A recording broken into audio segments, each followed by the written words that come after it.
হাসিনার পাশে নেই মোদি, বাংলাদেশের হাতে তুলে দিতে কিছু সময়ের অপেক্ষা। এবং সর্বশেষ জানাবো, একে একে বেরিয়ে আসছে হাসিনার ঘনিষ্ঠজনদের অর্থ পাচারের তথ্য। এতক্ষণ শুনছিলেন সংবাদ শিরোনাম, এবার বিস্তারিত। হাসিনার পাশে নেই মোদি, বাংলাদেশের হাতে তুলে দিতে কিছু সময়ের অপেক্ষা। শেখ হাসিনা এক সময়ের ক্ষমতাধর নেত্রী, এখন এক পলাতক শাসকের নাম। বাংলাদেশের ইতিহাসে গণহত্যার দায়ে অভিযুক্ত এই স্বৈরাচার এখন দিল্লিতে আশ্রিত, কিন্তু তাতেও তার ক্ষোভ, তার ক্ষমতা হারানোর যন্ত্রণা থামেনি।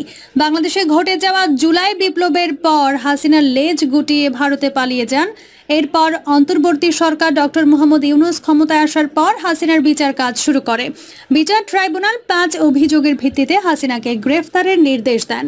এরপর প্রায় কয়েকবার হাসিনাকে বাংলাদেশ ফেরত চাইলে ভারত ফেরত দিতে অনীহা জানায়, কিন্তু হাসিনার বিষয় নিয়ে আন্তর্জাতিক অনেক দেশ ভারতের ওপর চাপ দিতে থাকে। এরই পরিপ্রেক্ষিতে হাসিনাকে বাংলাদেশের হাতে তুলে দিতে ভারত সরকার নরেন্দ্র মোদী ইচ্ছা পোষণ করেছে। এদিকে হাসিনা ভারত থেকে বারবার নামে বেনামে লাইভে এসে বলছেন তিনি আবার ফিরবেন, আবার ক্ষমতায় আসবেন। এসব কথার মধ্য দিয়ে তিনি তার অনুসারীদের মাঝে আশার আলো জ্বালিয়ে রাখার চেষ্টা করছেন, কিন্তু যিনি নিজের কর্মীদের অন্ধকারে ফেলে নিজেই সরে যান, তার কথায় আর বিশ্বাস করে কে? এই মুহূর্তে তার সবচেয়ে বড় ক্ষোভ ডক্টর মোহাম্মদ ইউনূস। তাকে অন্তর্বর্তী সরকারের প্রধান উপদেষ্টা হিসেবে মেনে নিতে পারছে না হাসিনা। তার নাম উচ্চারণ করলেই যেন ক্ষোভে ফেটে পড়েন তিনি, কিন্তু বাস্তবতায় তার কণ্ঠের গর্জনই সব, কার্যত কিছুই করতে পারছেন না। দেশের মানুষ আজও তার বিরুদ্ধে ক্ষুব্ধ। বাংলাদেশের গণ আদালতে তো বটেই, আন্তর্জাতিক পরিসরেও তিনি এখন গণহত্যাকারী হিসেবে চিহ্নিত। জাতিসংঘের তদন্ত রিপোর্ট এবং আন্তর্জাতিক অপরাধ আদালতের মূল্যায়ন দুটোই তার জন্য আশঙ্কাজনক। ভারতও এখন দ্বিধায়। একসময় হাসিনার পাশে থাকা দিল্লিও এখন বুঝে গেছে বাংলাদেশে তার আর ফেরা সম্ভব নয়।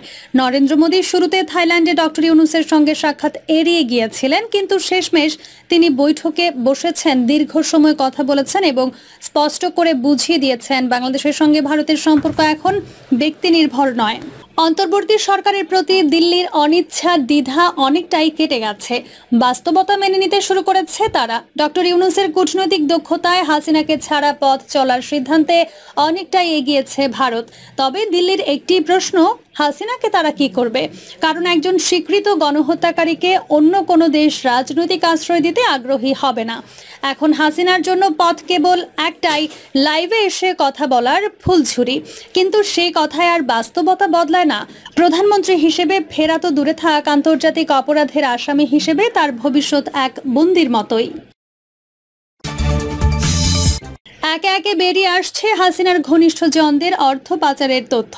ক্ষমতাচ্যুত আওয়ামী লীগ সরকারের ঘনিষ্ঠদের বিরুদ্ধে দেশ থেকে মোটা অঙ্কের টাকা পাচারের তথ্য বেরিয়ে আসছে। এই টাকা তারা বিদেশে বিভিন্ন কোম্পানি গঠনের মাধ্যমে বিনিয়োগ করেছেন। দেশ থেকে ব্যাংক লুট এবং বিভিন্ন পর্যায়ে দুর্নীতির মাধ্যমে অর্জিত টাকা বিদেশে পাচার করে এসব সম্পদ গড়ে তোলা হয়েছে বলে প্রাথমিক তদন্তে উঠে এসেছে। এর মধ্যে এখন পর্যন্ত সাবেক প্রধানমন্ত্রী শেখ হাসিনার বোন শেখ রেহানার বাড়ি, শেখ রেহানার মেয়ে ও যুক্তরাজ্যের সংসদ সদস্য টিউলিপ সিদ্দিকের লন্ডনে একটি বিলাসবহুল ফ্ল্যাট শনাক্ত হয়েছে। পতিত প্রধানমন্ত্রীর ছেলে সজীব ওয়াজেদ জয়ের অফশোর বিনিয়োগের তথ্য অনুসন্ধান চলছে। এছাড়া প্রধানমন্ত্রীর বেসরকারি খাত বিষয়ক উপদেষ্টা ও বেক্সিমকো গ্রুপের কর্ণধার সালমান এফ রহমানের ছেলে ও ভাতিজার নামে বিলাসবহুল বাড়ি পাওয়া গেছে। আওয়ামী লীগ সরকারের সাবেক ভূমিমন্ত্রী সাইফুজ্জামান চৌধুরী জাভেদের নামে বাড়ি, ফ্ল্যাট, গাড়ি, ব্যবসা প্রতিষ্ঠান ও ব্যাংকে অর্থ জমার তথ্য পাওয়া গেছে।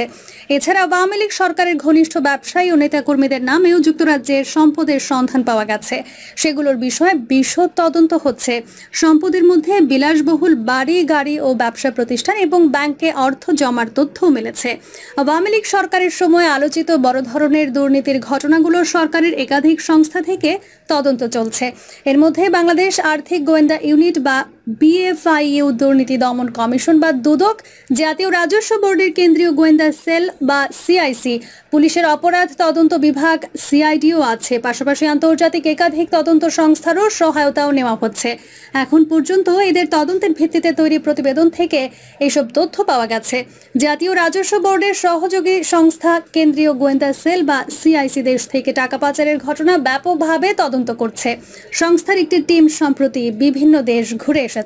তারা সাইফুজ্জামান চৌধুরী, নাসা গ্রুপের নজরুল ইসলাম মজুমদার, ওরিয়ন গ্রুপ ও আরও একটি গ্রুপের নামে যুক্তরাজ্য, যুক্তরাষ্ট্র এবং সংযুক্ত আরব আমিরাতে থাকা সম্পত্তি ও ব্যবসায়ী বিনিয়োগ সুনির্দিষ্টভাবে চিহ্নিত করেছে। এছাড়া S Alam group, summit group ও পতিত প্রধানমন্ত্রী শেখ হাসিনার ছেলে সজীব ওয়াজেদ জয়ের অফশোর বিনিয়োগের তথ্য অনুসন্ধান করছে। আলোচক গ্রুপের সম্পদের বেশ কিছু আলোকচিত্রও তারা নিয়ে এসেছে।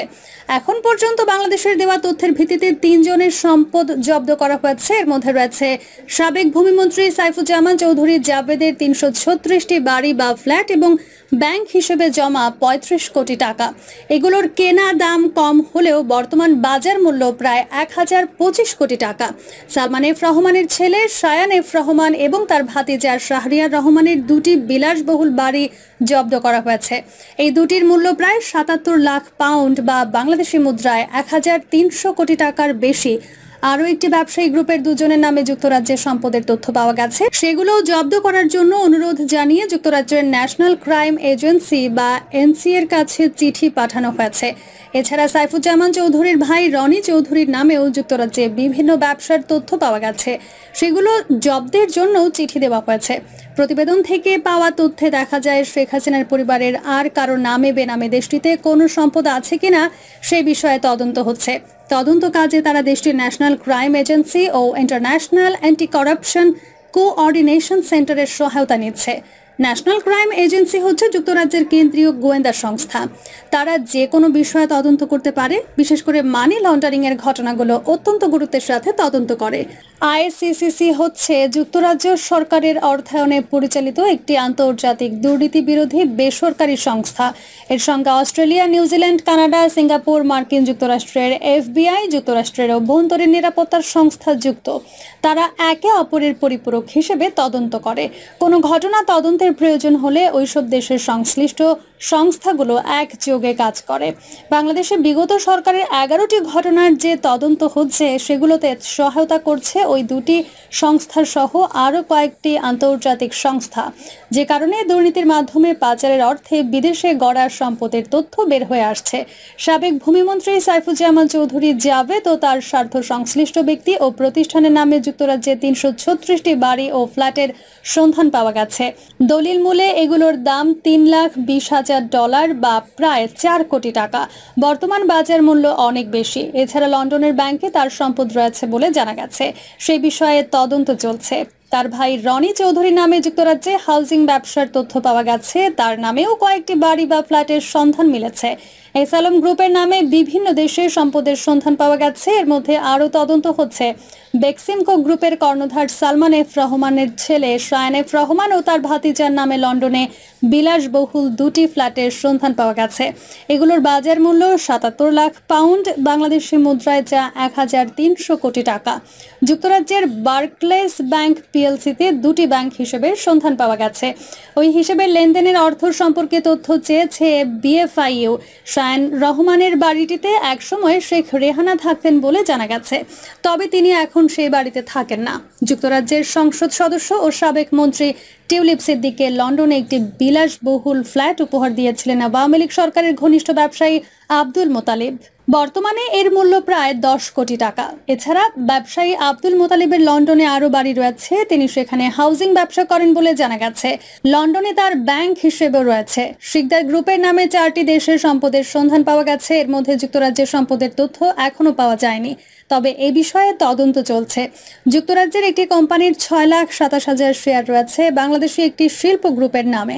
এগুলোর মূল্য প্রায় 60 লাখ পাউন্ড বা 102 কোটি টাকা। এগুলো জব্দ করার প্রক্রিয়া শুরু হয়েছে। শেয়ার কেনার অর্থ কিভাবে স্থানান্তর হয়েছে এখন সেগুলোর তদন্ত হচ্ছে। নাসা গ্রুপের নামে যুক্তরাজ্যে 5টি সম্পদ পাওয়া গেছে। এছাড়া যুক্তরাজ্য শাসিত 2টি দ্বীপ জার্সি ও আইল অব ম্যানে আরও 2টি সম্পদ পাওয়া গেছে। সবগুলোর দলিল মূল্য 3,79,50,000 পাউন্ড, বাংলাদেশি মুদ্রায় যা 645 কোটি টাকা। তবে বাজার মূল্য কয়েক গুণ বেশি হবে। যুক্তরাজ্য শাসিত একটি দ্বীপ আইল অফ ম্যানের ব্রাকলে ব্যাংকে একটি হিসাব পাওয়া গেছে। প্রিয় দর্শক, এই ছিল এখনকার সর্বশেষ সংবাদ। আপডেট সব সংবাদ পেতে চ্যানেলটি সাবস্ক্রাইব করে বেল আইকনটি ক্লিক করে রাখুন।